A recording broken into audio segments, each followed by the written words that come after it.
hermanos, antes de ir a la palabra del Señor, si gusta ir abriendo sus Biblias en Isaías 43, 1 al 7, me es imposible no mencionarlo, amados, el suceso de esta semana sobre nuestro hermano Charlie Kirk. Para nosotros los que somos emigrantes y que somos primera generación en esta diáspora, amados del Señor, fíjese que pues no, a veces no estamos muy conectados, ¿verdad? Pero para nuestros hijos, ¿verdad? Los del servicio anterior, ¿verdad? Los de inglés, hermanos, pues para ellos sí esto sí tiene un efecto bastante grande, amados. Y obviamente yo pues sí tengo que hacer mención de ello. Dicen que el asesinato de este joven de 31 años fue un asesinato político. Sin embargo, yo quisiera más bien decirles que yo lo veo más bien como un mártir, hermano, un mártir de los tiempos modernos. Este joven de 31 años es de los pocos que se atrevía a publicar su fe. Nunca lo escuché, hermanos, en el tiempo que yo lo seguí en las redes sociales. Nunca lo escuché defender alguna iglesia, alguna institución, alguna creencia o defender algún estilo de vida cristiano. No. Él simple y sencillamente hablaba de Cristo como su Salvador, como su único Señor, como su Rey, y su muerte y su resurrección. No se salía de ahí.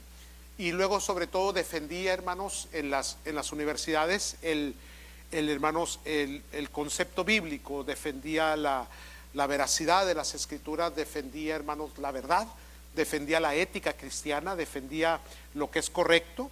Y escuché ahora a su muerte mucha gente, hermanos, diciendo que era un hombre que propagaba odio. Y es cierto, como la Biblia nos enseña que así nos iban a ver a nosotros. Nos aborrecerán. Y no solamente nos aborrecerán, pero algunos de vosotros os matarán, dice la Escritura. Y no cabe duda que el texto bíblico se cumple al pie de la letra. Ya Dios nos había advertido que esto sucedería. Más que una muerte política, no, hermano, fue asesinado por su fe.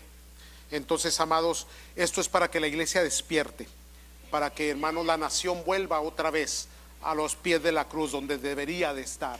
Así que, hermanos, necesitamos como iglesia, hermanos, seguir orando, seguir pidiéndole a Dios que Dios traiga un avivamiento, que Dios traiga, hermanos, un despertamiento espiritual a esta nación. Y acontecimientos como estos, hermanos, son los que sacuden la nación para hacernos recordar cuáles son nuestra fe, nuestra convicción, a quién servimos y a quién amamos. Amén, santos. Mateo 24, 9, ahorita vamos a la escritura que le di. Dice: entonces os entregarán a tribulación y os matarán, y seréis aborrecidos de todas las gentes por causa de mi nombre. Muchos tropezarán entonces y se entregarán unos a otros, y unos a otros se aborrecerán. Y muchos falsos profetas se levantarán y engañarán a muchos. Y por haberse multiplicado la maldad, el amor de muchos se enfriará. Mas el que perseverare hasta el fin, ese será salvo. Y será predicado este evangelio del reino en todo el mundo para testimonio de todas las naciones, y entonces vendrá el fin. Así que nuestras oraciones por la nación, por nuestro presidente, las oraciones, hermanos, por la ayuda, muy jovencita, con 2 niños pequeñitas, y gracias a Dios por el respaldo de toda la nación, hermano, de que verdaderamente hay mucho creyente todavía hay mucho pueblo que ama y teme a Dios en esta nación. Amén. Así que, hermanos, levantemos las voces de que Cristo vive, de que Cristo salva y que Cristo vuelve una vez más por nosotros. Amén, amados. Muy bien. Vamos entonces a la exposición de esta mañana. Se van a gozar, amados. Bendito sea Dios. Mire, antes de ir a la lectura, ¿cuántos de ustedes han escuchado la expresión llueve sobre mojado? ¿Verdad que sí? Es muy latinoamericana, muy de México esa expresión, ¿verdad? Llueve sobre mojado. Cuando decimos llueve sobre mojado, hermanos, para los que no entienden la idiosincrasia latinoamericana, es que cuando a veces nos está yendo mal y parece que ya va a disiparse ese problema, y aparece otro más grande, y después otro, y después otro. Y a veces no sentimos lo duro, sino lo. Sí se la sabe. Sí se la sabe. Entonces, a veces, hermanos, llueve sobre mojado y luego hay un pronóstico de un día soleado, ¿verdad que sí? Y te nace la esperanza y estás esperando el día soleado y llega una tormenta. Y después de la tormenta aparece un huracán. Y detrás del huracán viene un ciclón.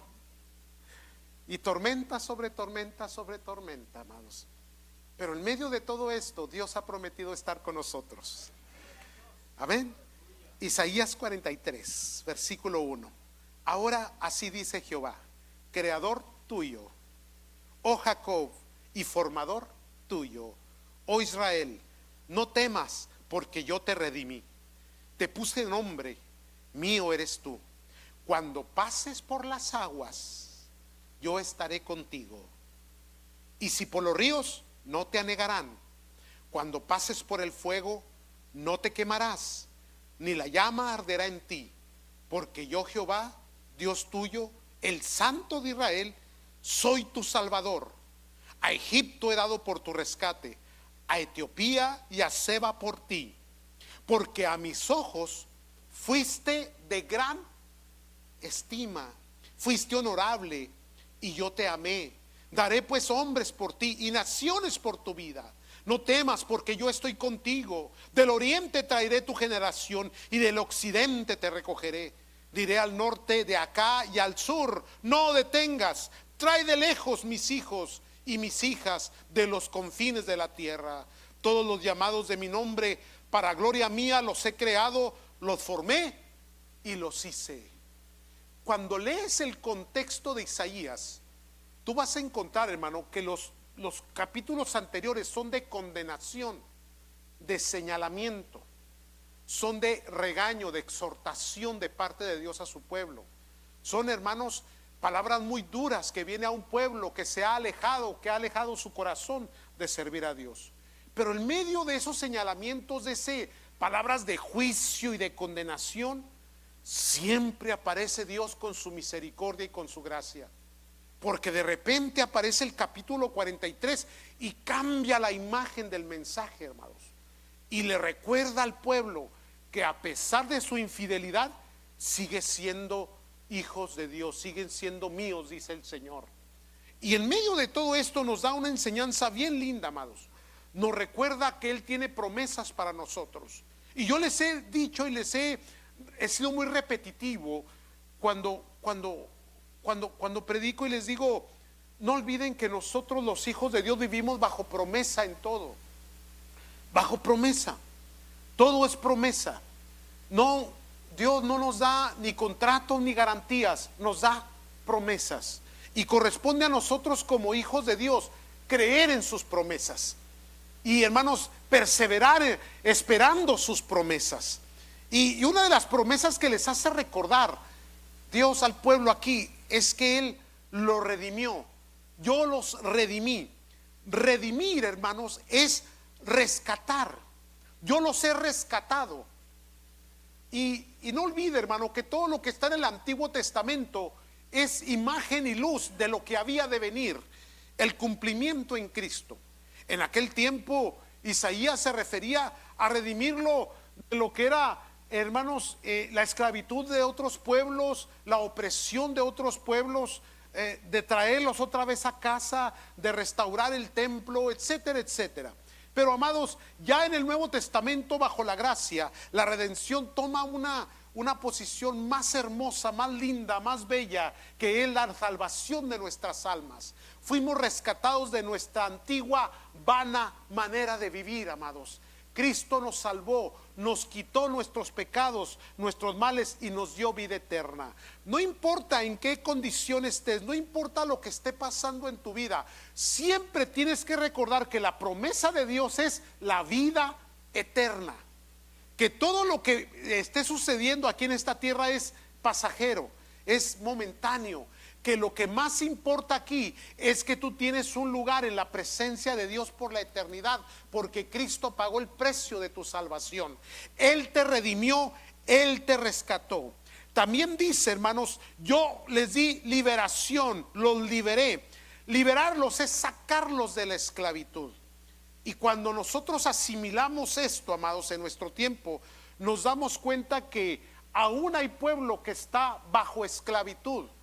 Aunque ya fue liberado del pecado, hay algunas cosas que nos hostigan, nos persiguen, traemos de nuestro pasado. A veces todavía, hermano, hay influencias en el exterior que luego vienen a contaminar nuestro interior y nos vuelven a esclavizar.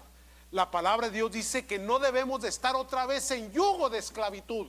Fuimos libres, no podemos volver a retomar las cadenas de las cuales Cristo nos hizo libres.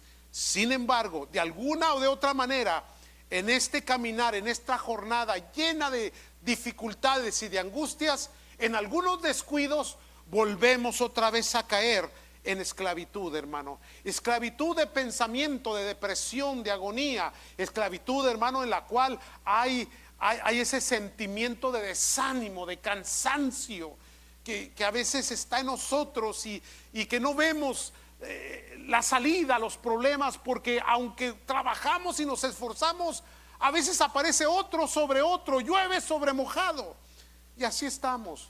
Pero dentro de estas promesas es que Él nos redimió, nos hizo libres, pero también le dijo al pueblo: te puse nombre, mi hijo eres tú, yo te estoy dando identidad.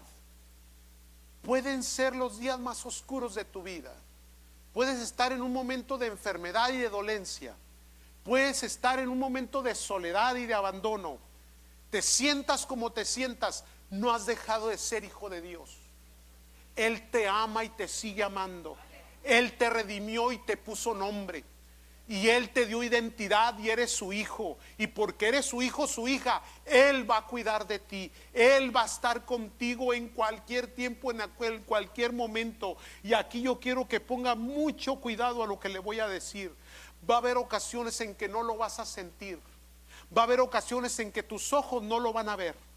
Van a haber ocasiones en las cuales te vas a sentir completamente en una soledad tan profunda espiritual que sientes que verdaderamente estás creyendo que Dios literalmente te abandonó. Dios no te ha dejado. Dios no te ha dejado, amados. Y mire, ahí es donde lo quiero llevar. Dos cosas nos está diciendo la palabra: cuando pases por las aguas y cuando pases por el fuego. Me puse a indagar, a investigar por qué dice las aguas y el fuego Isaías. Y es que, amados del Señor, cuando dice sobre las aguas, dice: cuando estés pasando por las aguas no te van a sobrepasar. Cuando pases por el fuego, no vas a ser consumido. Ahora, en la mente del hebreo, cuando ellos escuchaban estas palabras, a su mente venía, por ejemplo, Moisés.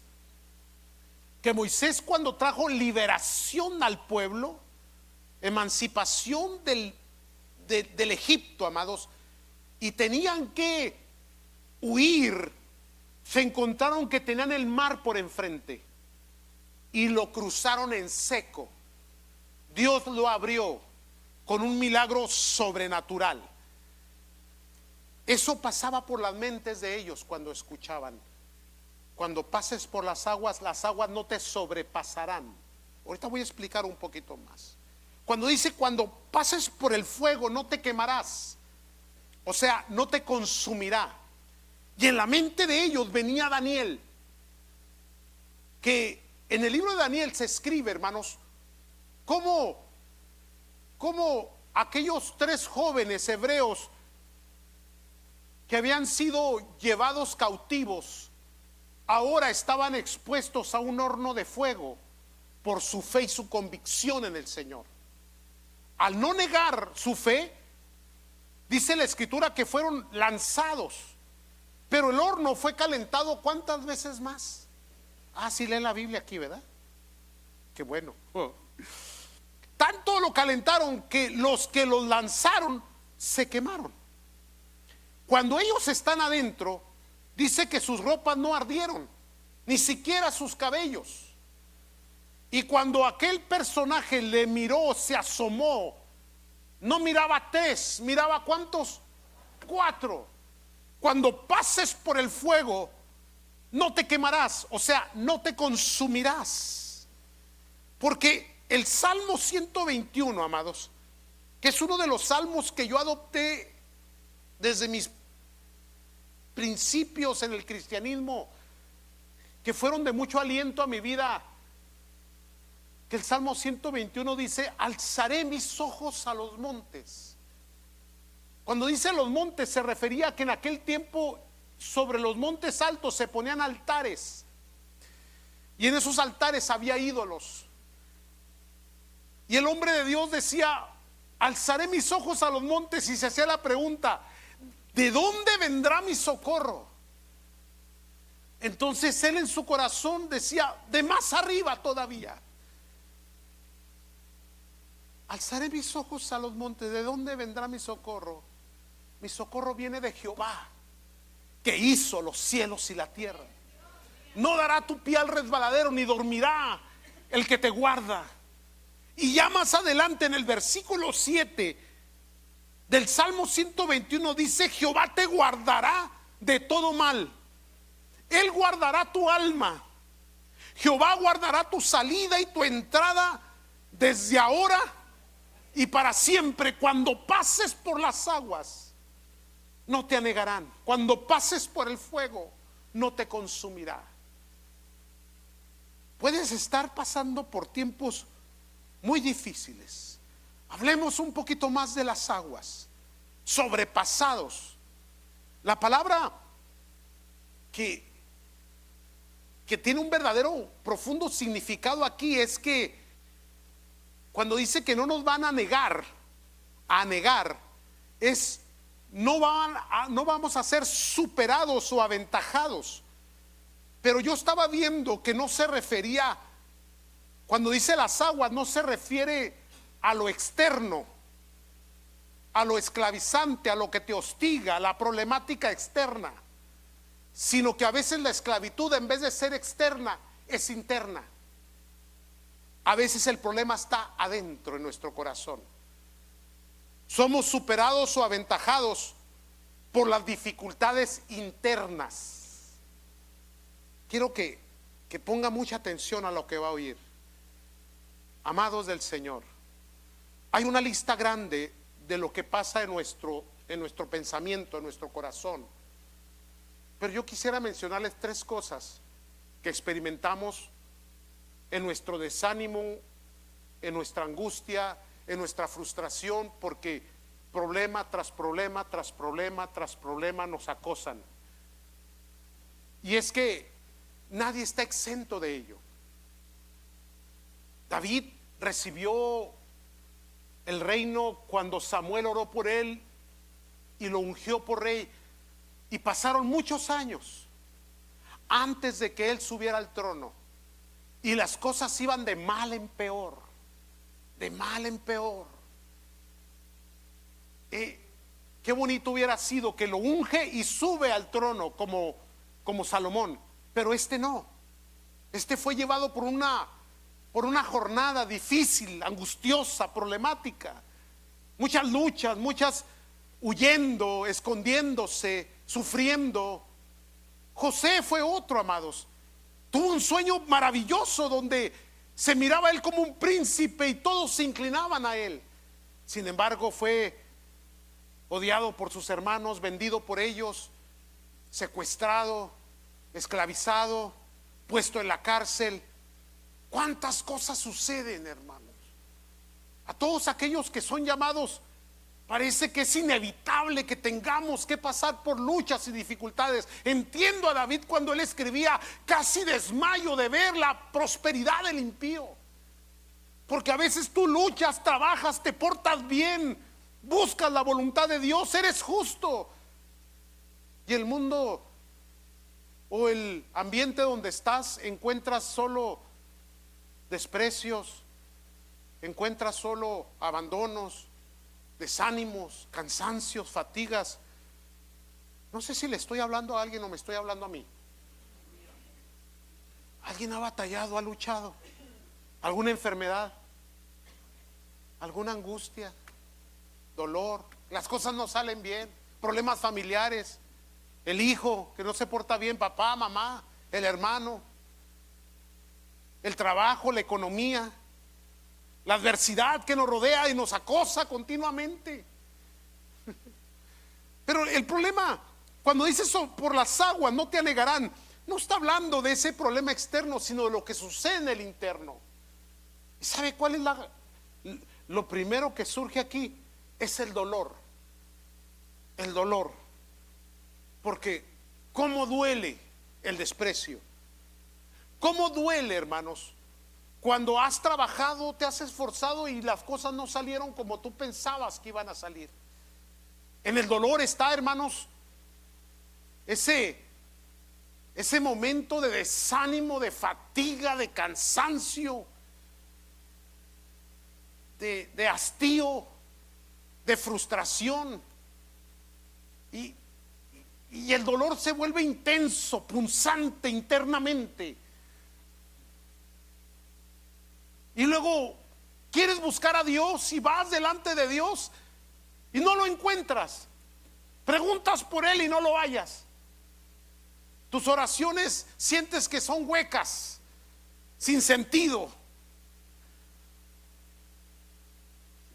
¿Están aquí? Los noto así muy pensativos. Hay dolor, inevitable, impredecible, aparece, se encuentra ahí. Amados, yo quiero decirte que Dios es tu sanador. Él sana nuestras heridas, Él venda nuestras heridas, hermanos. Él, en alguna manera, en algún tiempo, en algún momento propicio, en su voluntad, en su gloria y en su gracia, en su misericordia, porque al pueblo en Isaías lo exhortaba, le traía juicio, pero llegó el momento en que Él quería sanar las heridas y le recordó la promesa. A pesar de las condiciones, a pesar del alejamiento, a pesar de la frustración, a pesar del dolor, a pesar de toda circunstancia, yo estoy contigo, yo soy tu sanador, eres mi hijo.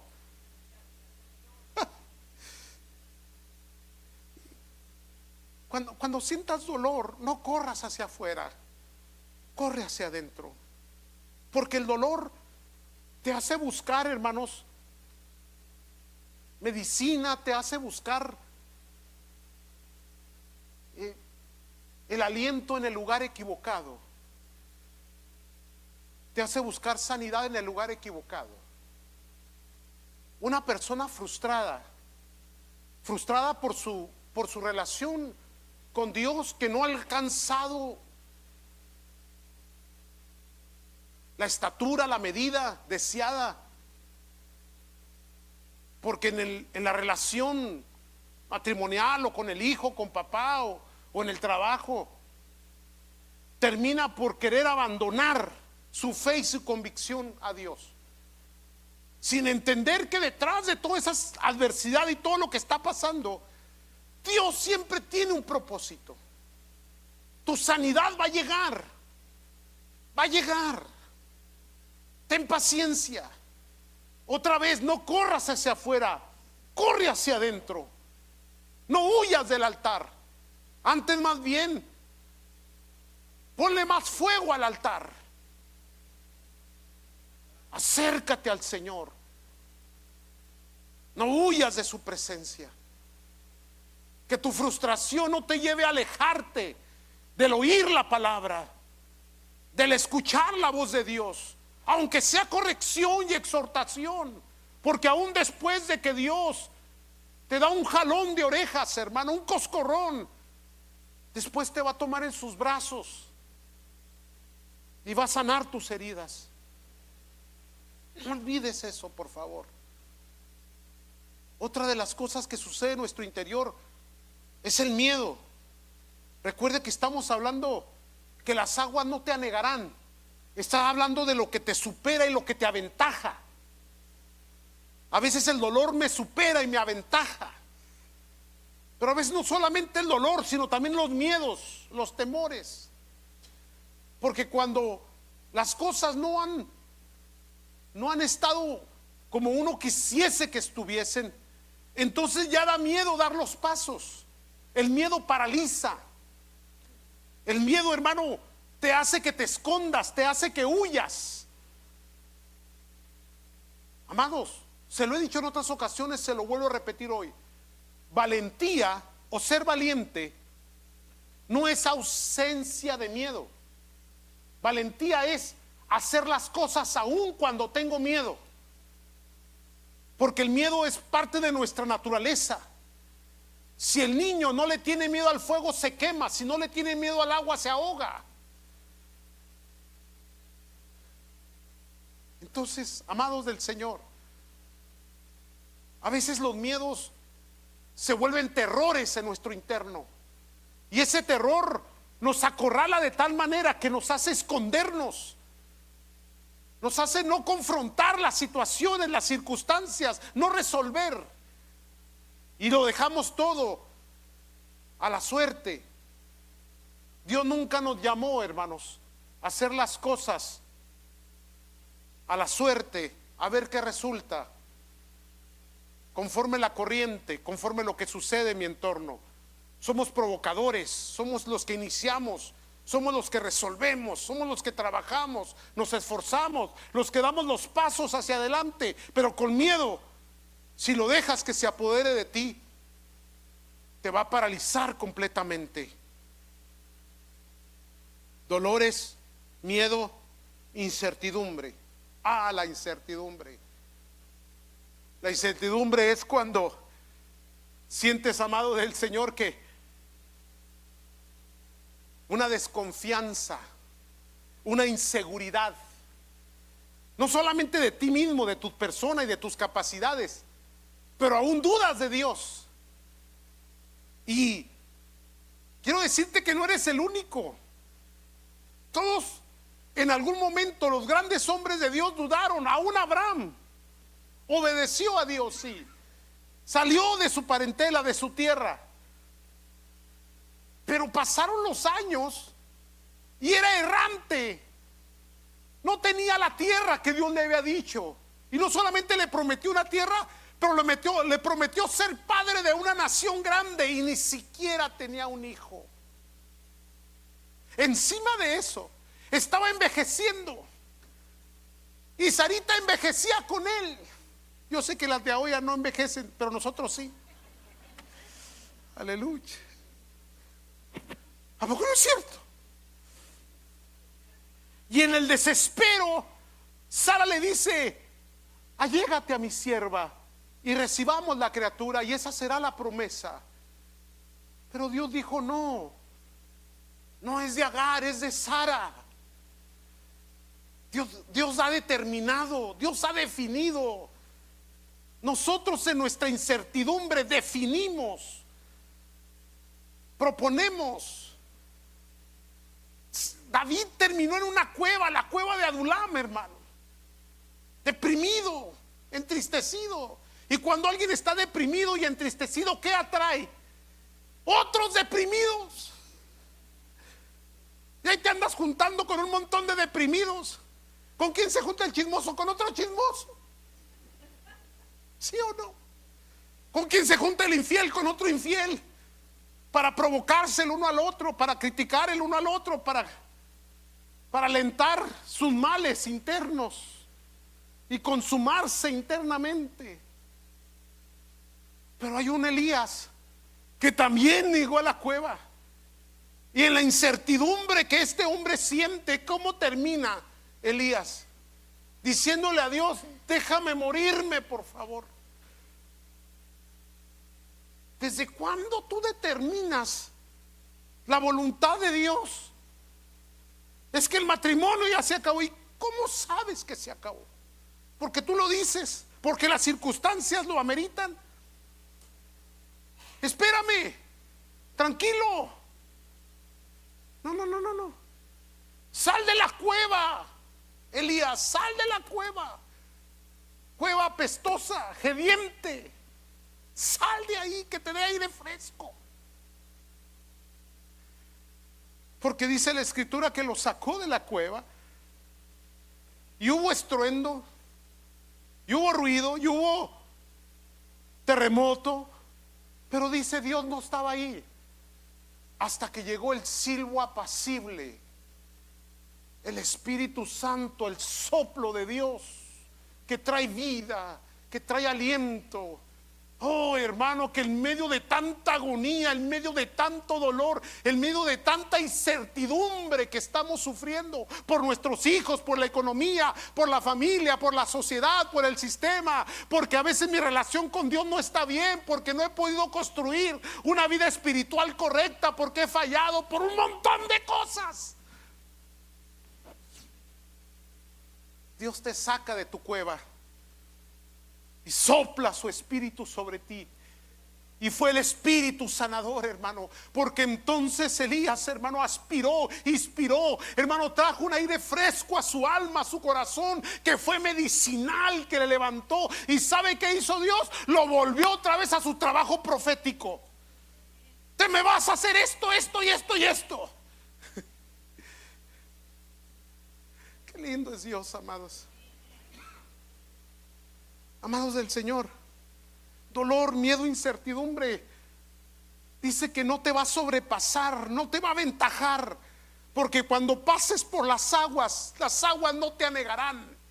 Cuando pases por los ríos, oh hermano, vas a salir adelante. Aunque creas que esta depresión, hermano, parece que no termina, este dolor, esta angustia, este problema familiar parece que no se acaba, Dios tiene un tiempo propicio, perfecto para ti. Vas a salir de ese hoyo, vas a salir de esa cueva en el nombre de Cristo Jesús. Ahora no solamente dijo cuando las aguas, pero también dice cuando pases por el fuego. Y esto está más tremendo, porque aquel es lo interior, el fuego es lo exterior. Y cuando dice que no te quemarás, se está refiriendo a que no serás consumido por el fuego. O sea, no vas a ser destruido ni extinguido.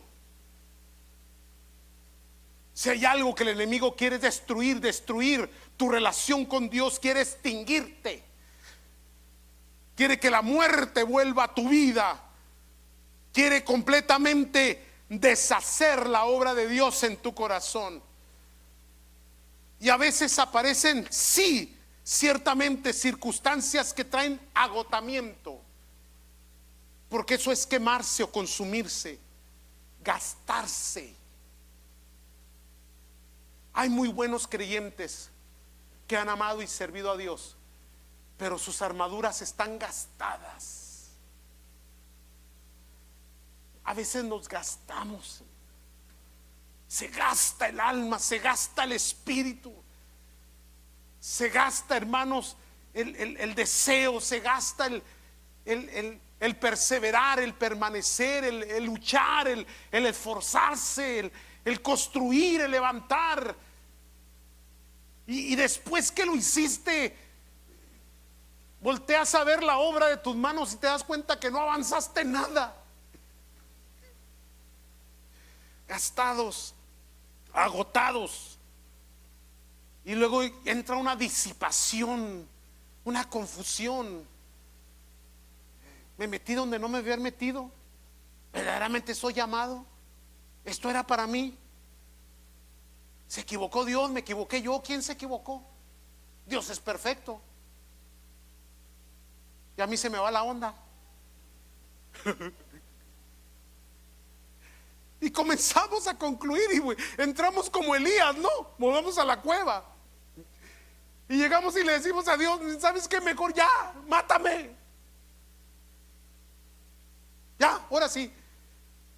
No, usted no ande concluyendo.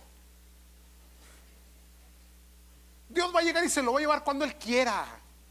Bueno, sano, enfermo, como sea, pero Él se lo lleva. ¿Qué anda ahí usted que? Ahora sí ya anda despidiéndose de todo el mundo. ¿Qué le pasa?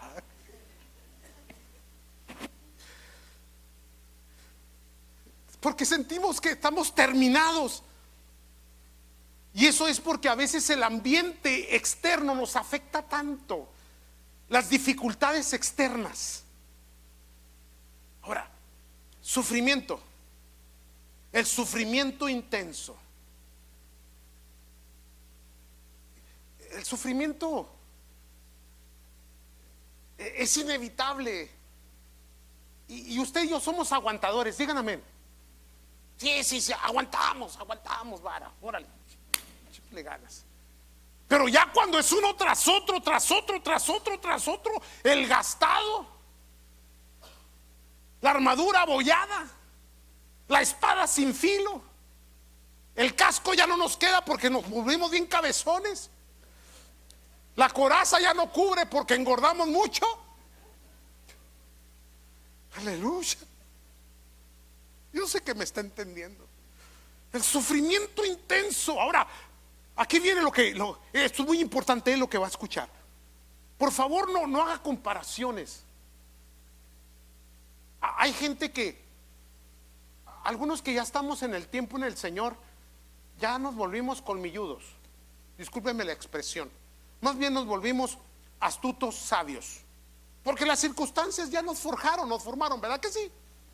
Sí, o sea, ya no resbalas tan fácil, ya no te convencen tan fácil, ya no vives de fantasías, vives de realidades, eres una persona ya con un amplio entendimiento.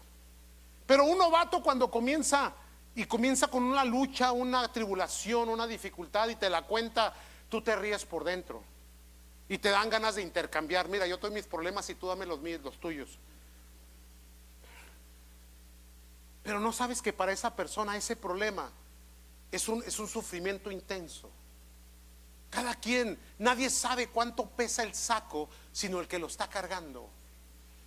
Jamás hagas un juicio, un prejuicio de una persona, porque con la misma medida con que medir te van a medir a ti también. Con la vara que tú midas, con esa misma vara te van a medir a ti. Entonces, aunque fallen, aunque batallen y luchen, aunque haya personas que se ahoguen en un vaso de agua, para ellos es un mar.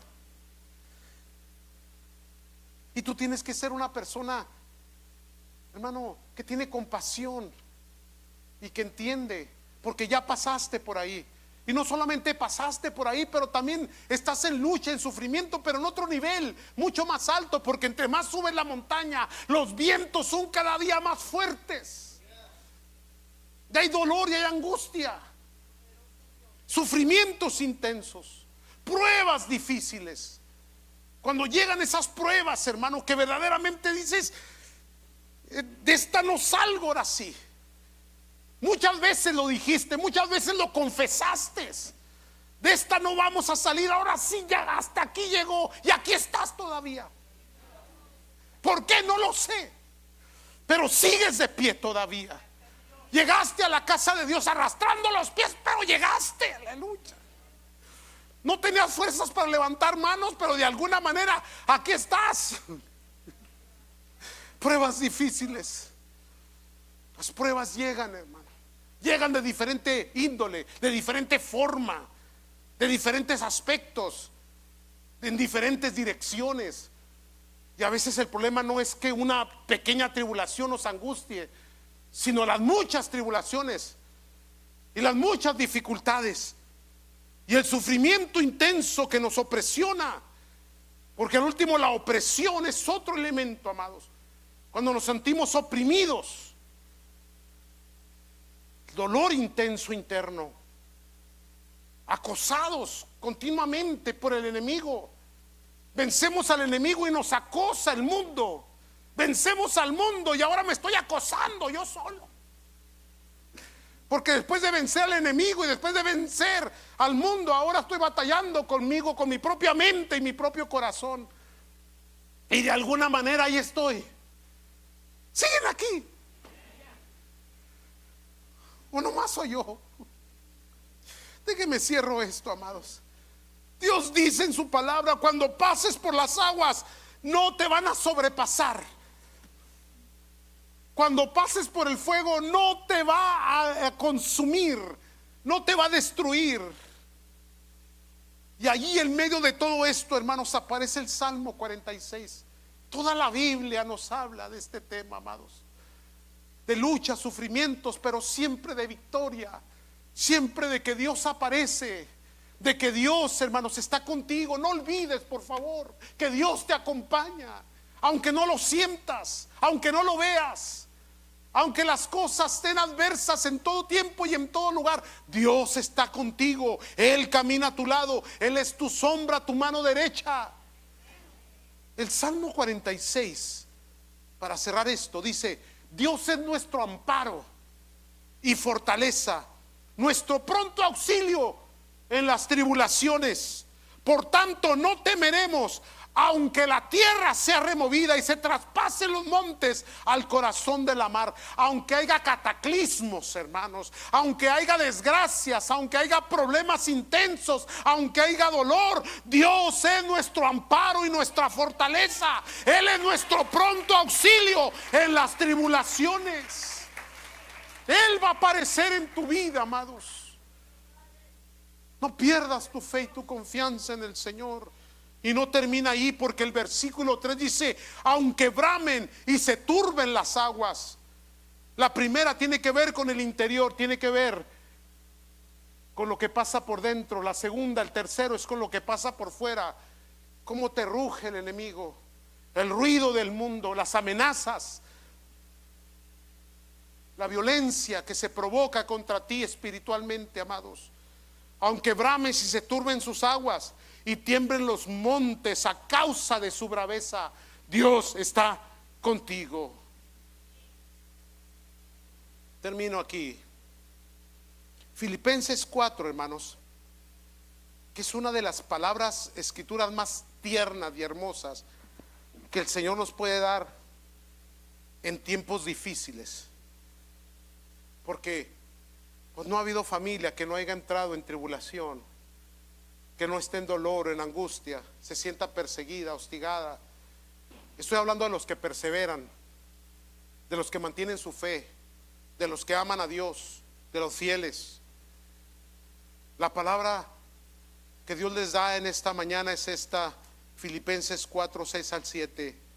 Por nada estéis afanosos, sino sean conocidas vuestras peticiones delante de Dios en toda oración y ruego con acción de gracias. Gracias, Dios, gracias, gracias. Pero ¿quién puede dar gracias cuando hay desgracia? ¿Quién puede dar gracia en medio de tanta turbulencia y tanta dificultad, tanto desánimo y tristeza, agonía, tantas cosas que están pasando en tu entorno? Solo los hijos de Dios, los que están convencidos que tienen un Dios en los cielos, que vela por ellos, que cuida de sus vidas, que guarda tu caminar, que Él alienta tus pasos, alienta tu mente, alienta tu corazón, que Él sopla y te saca de la cueva de Adulam. Un día hablaremos de la cueva de Adulam. Pero hermanos, con acción de gracias. Y luego el versículo dice: y la paz de Dios, aquí viene, que sobrepasa todo entendimiento. Quiero que grabe eso en su corazón. A veces no lo entiendo, Señor, porque esa es mi frustración más grande, querer entender a Dios. ¿Por qué pasan estas cosas? Acá hace unos meses, semanas, acaba de irse a la presencia de Dios el doctor Dobson, tremendo hombre de Dios. Ministerio Enfoque a la Familia, ¿se recuerda de él? Ya se lo llevó el Señor, amados. Pero le escribió un lindo libro. ¿Por qué le pasan cosas malas a la gente buena? ¿Por qué el que persevera? ¿Por qué? ¿Por qué sufren los hijos de Dios? ¿Por qué pasó lo que pasó esta semana? ¿Por qué hay tanta dificultad? ¿Por qué se lucha y se trabaja y a veces no se alcanza? No lo sé, hermano, no tengo las respuestas. Solo sé que Dios guardará en perfecta paz aquel cuyo pensamiento en Él persevera. Y esa paz que va a sobrepasar todo entendimiento. No lo entiendo, no lo sé, no lo comprendo, solo sé que Él está conmigo. Y que a pesar de cualquier circunstancia, hoy estoy de pie. y mañana seguiré de pie, no por mis fuerzas, sino por las fuerzas de mi Dios. No porque yo pueda, sino por la gracia de Cristo Jesús. No porque yo tenga el valor o la valentía, sino porque Dios es el que me levanta, el que me alienta, el que me empuja, el que me lleva a pelear la buena batalla de la fe. Me levanto porque Dios está conmigo. Guardará vuestros corazones y vuestros pensamientos. Dos cosas que Dios va a guardar, porque en el corazón se guardan tristezas, se guardan, hermanos, frustraciones, y la mente procesa tantos pensamientos inicuos. Que el Señor nos ayude. Primera de Corintios 15:57. Mas gracias sean dadas a Dios, que nos da la victoria por medio de nuestro Señor Jesucristo. No importa por qué estés pasando, ni cuántas cosas adversas hayas pasado, hoy Dios te garantiza que sus promesas están vigentes y que Dios te va a levantar y te va a bendecir. Así que no se me desanime, levántese de su asiento, hermanos, y vamos a adorar a nuestro Dios, que Él es merecedor de toda gloria y de toda honra, y en el nombre de Cristo Jesús usted va a ser más que victorioso. Amén, amados.